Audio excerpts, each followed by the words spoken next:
Olá, seja bem-vindo ao programa inclusivo da TV Câmara de São Paulo. O futebol é um dos esportes mais queridos do Brasil. Ele leva as pessoas ao ápice da emoção e desperta muitos sentidos. Pensando nisso, a Confederação Brasileira de Desportos de Deficientes Visuais implementou um time de futebol para cegos. Nosso convidado é o Felipe Menescal, que é gerente técnico e de eventos da Confederação. E é um prazer enorme falar com você hoje, Felipe. Tudo bem? Olá, amigo Roberto Rios, todos do programa inclusivo. Um prazer estar falando com você, tudo bem por aqui? Espero que por aí todos bem também.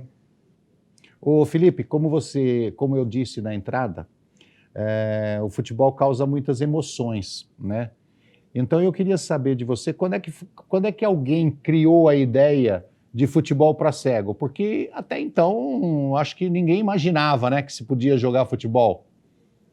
Roberto, o futebol para cegos ele tem um histórico aí, os primeiros relatos que começou lá na década de 50, dentro dos institutos especializados para deficientes visuais, um deles o Padre Chico em São Paulo, outro o Instituto Benjamin Constant no Rio de Janeiro, que os alunos deficientes visuais, nas horas do intervalo, nas aulas de educação física, eles já improvisavam algum tipo de bola para que eles pudessem estar fazendo futebol, jogando futebol.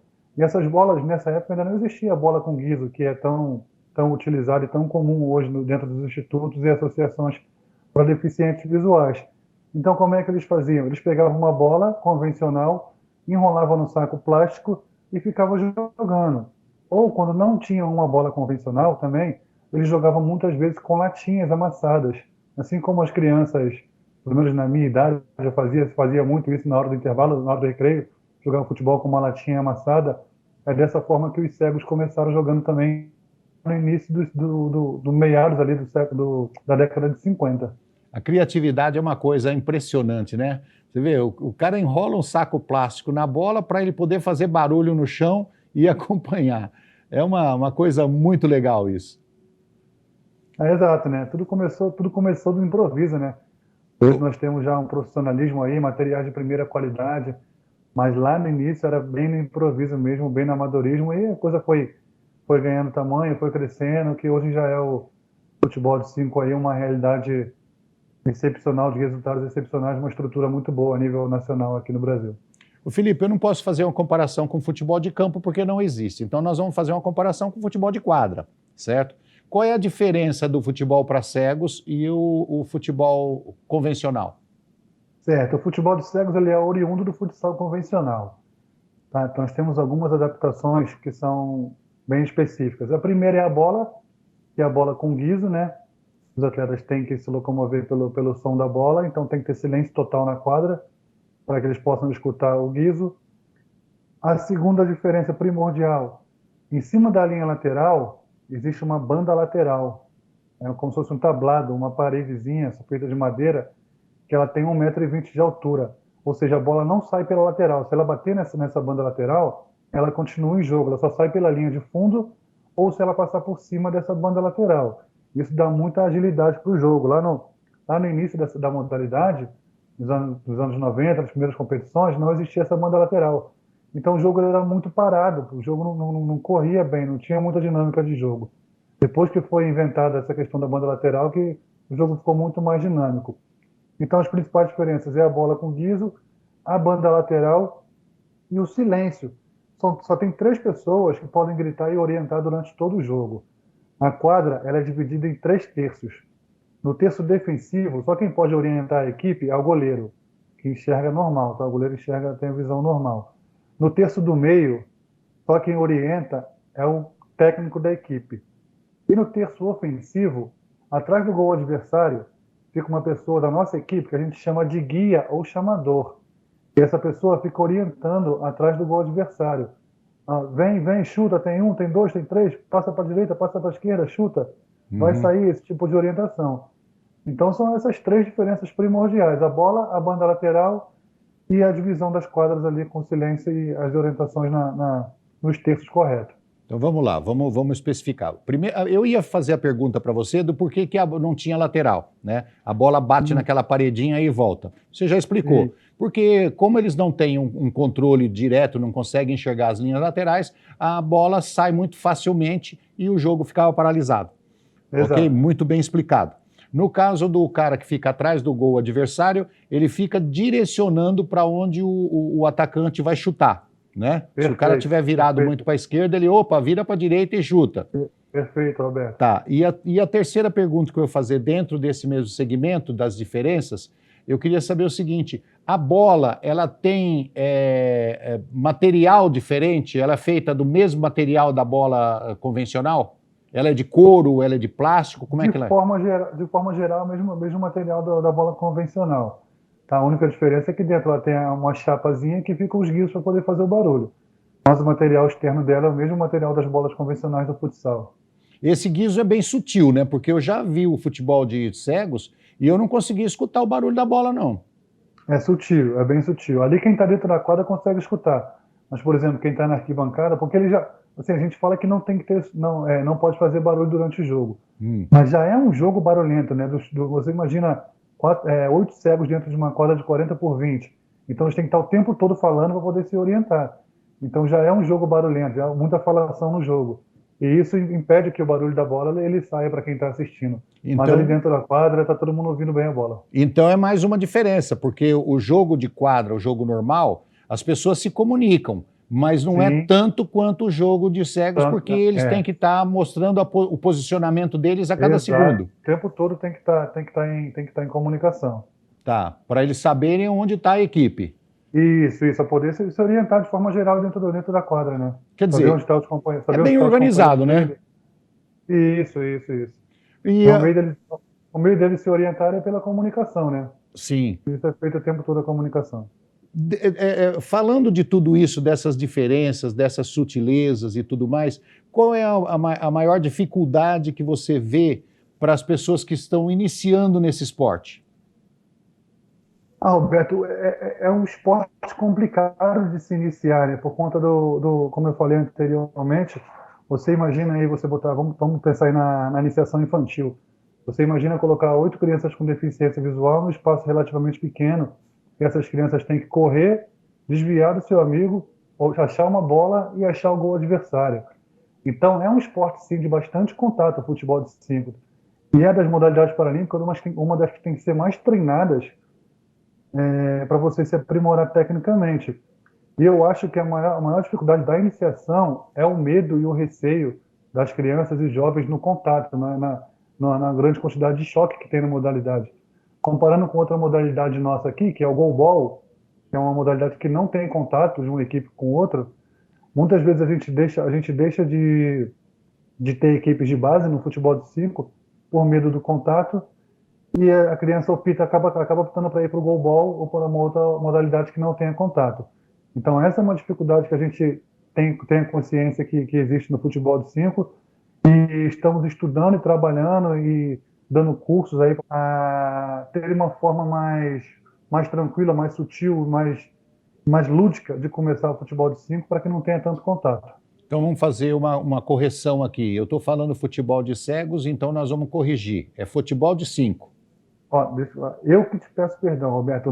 A nomenclatura recém alterou para futebol de cegos. Ah, é? Tá, então, e como eu estou há 12 anos aqui falando futebol de 5, eu ainda falo futebol de 5 às vezes. Mas a nomenclatura correta, a partir desse ano, de 2022, é futebol de cegos. Então é futebol de cegos, tá bom. Isso. Então, no caso, você está falando de contato, no caso de futebol de cego, não tem contato, tem trombada mesmo, né? Tem bastante trombada. Olha, a gente que trabalha no dia a dia ali já viu bastante coisa aí no futebol de cegos, aí, bastante contato. Você pode relatar para a gente assim, se todo mundo é treinado psicologicamente para que não haja uma encrenca dentro do campo, numa trombada mais feia, alguma coisa assim, as pessoas se seguram, se controlam? Não existe controle não, Roberto. Assim, é porque todo mundo que já joga hoje em dia, ele já sabe como é que é a modalidade, entendeu? Então, poxa, ninguém vai, não tem, eu estou aqui há 12 anos, nunca teve nenhum tipo de agressão, assim, a gente sabe que acontece bastante choque, mas é ocasional, entendeu? É referente à prática da modalidade mesmo. O choque ele vai acontecer sempre no futebol de 5. Não tem como não ter o futebol de 5 sem choque. Tá? Mas e os atletas têm total consciência disso aí. Você falou da década de 50, começou o pessoal brincar na quadra com a bola embrulhada em saco plástico e tudo mais. Essa modalidade surgiu no Brasil ou ela já vinha de fora? Fora do Brasil já tinha futebol de cegos? Ó, a gente tem alguns, oficialmente, não tem relatos. O primeiro campeonato, se eu salvo engano, foi em 1970 e pouco, aqui no Brasil, tá?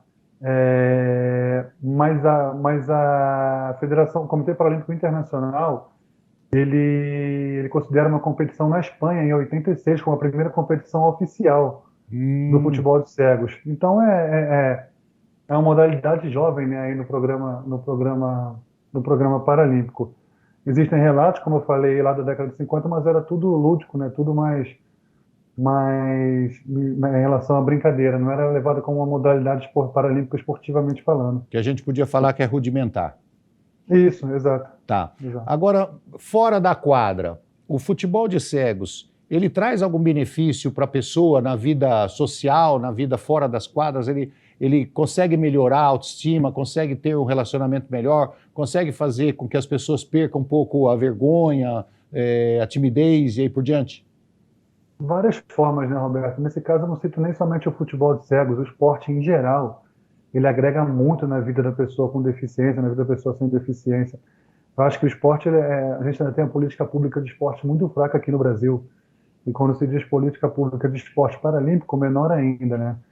Mas é fundamental, cara. Eu apoio para que todas as crianças, acho que todo mundo deveria ter o esporte como obrigação, desde 3, 4, 5 anos de idade, porque ajuda na socialização de forma geral da pessoa, da forma da pessoa com deficiência, da pessoa sem deficiência.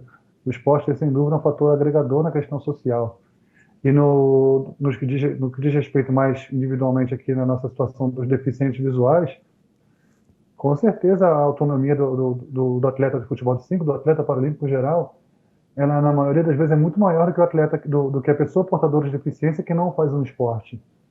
Entendeu? Certo. O deficiente visual que faz o esporte, ele tem que ir para o seu treinamento sozinho, ele tem que se virar, ele tem que se preparar.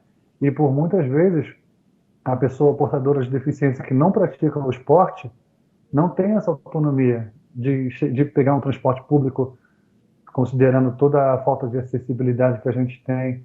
E com certeza, através do esporte, isso agrega mais ainda para a pessoa portadora de deficiência. Tá, tem uma outra coisa que eu precisava saber com relação às diferenças. A gente Certo. percebe, quando eu assisto um futebol de cegos, a gente percebe que todos eles usam aquela proteção na vista. Certo. Isso acontece por quê? Isso acontece da seguinte forma: o futebol de cegos ele é só para classificação B1, só quem joga mesmo é quem é cego. A gente tem 3 classificações esportivamente falando, que é o B1, que é o cego, o B2, que tem percepção de luz, e o B3 tem percepção de vulto. Tá? O futebol de cegos, só quem joga é atleta B1. Só que dentro desses atletas classificados como B1, alguns deles têm a mínima percepção de luz.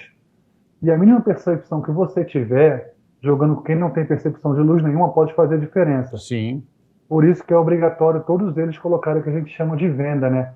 Que a gente coloca aquele tampão oftalmológico e fecha com gás esparadrapo, e eles têm que usar ainda uma venda oficial por cima disso aí, para poder igualar a ficar todos iguais, né, na competição. tá. Quando a gente vê aquela bandagem em cima dos olhos, dá a impressão de que tem gente ali que enxerga, então coloca aquela venda nos olhos para ficar em igualdade de condição. Você está Uhum. explicando que não é bem assim. Todos são cegos, tem algum que tem só percepção de luz, Isso, mas mesmo assim ele tem que usar exato. aquilo para ficar em igualdade de condição. Perfeito, perfeito, exatamente isso. Inclusive, a regra também mudou, uns 3 anos aproximadamente, quem tinha prótese não precisava usar. Hoje em dia, até quem tem prótese precisa estar usando esse material aí, essa bandagem toda. Isso aí é uma regra mundial. Isso é uma regra mundial. Isso é uma regra mundial. Na Paralimpíada, todos os times de futebol vão entrar com a bandagem. Todos. todos vão entrar com bandagem em Olimpíada, em competições nacionais, regionais, estaduais aqui no Brasil. Todos têm que entrar, qualquer partida oficial de futebol de cegos tem que ser feita a bandagem. Ok. Nós estamos conversando com o Felipe Menescal, que é gerente técnico e de eventos da Confederação Brasileira de Desportos de Deficientes Visuais. Nós vamos para um rápido intervalo e voltamos já já.